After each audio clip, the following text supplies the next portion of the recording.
से वार होना, से के करे पोखरवा से वार होना, के करे पोखरवा में चेल्हावा मछरिया से चेल्हावा मछरिया से कौन पापी डाले महाजाल होना, से कौन पापी डाले महाजाल होना।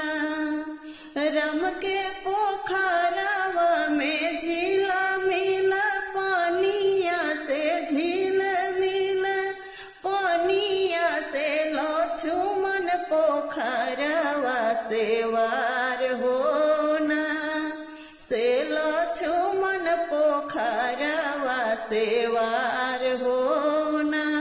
सीता के पोखरवा में चेल्हावा मछरिया से चेल्हावा मछरिया से रावण पापी डाले महाजाल होना, से रावण पापी डाले महाजाल होना।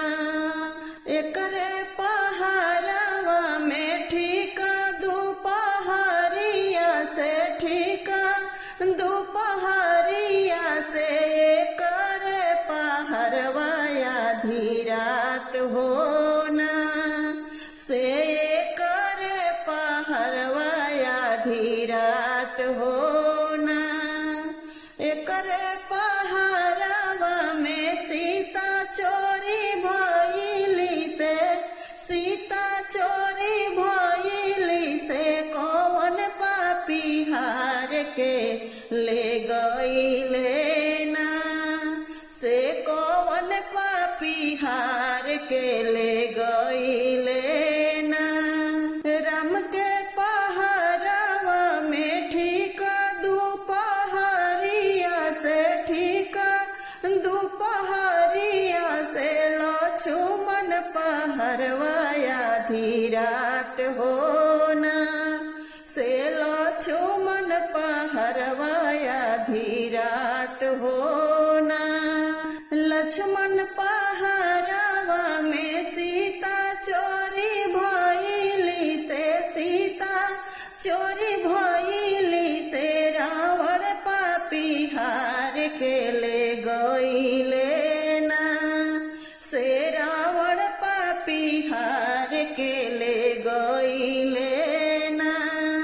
हर के तहारा ले अशोक तर बैठवाले अशोक तर बैठवाले से धमकी देखावे ब्रह्मचारी होना, से धमकी देखावे ब्रह्मचारी होना।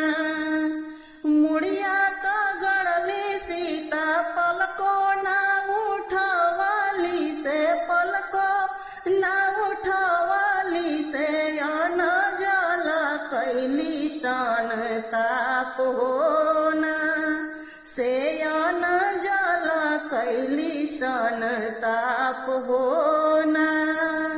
लक्ष्मण पहरवा में सीता चोरी भइली से सीता चोरी भइली से रावण पापी हार के ले गइले ना, से रावण पापी हार के ले गइले ना, से रावण पापी हार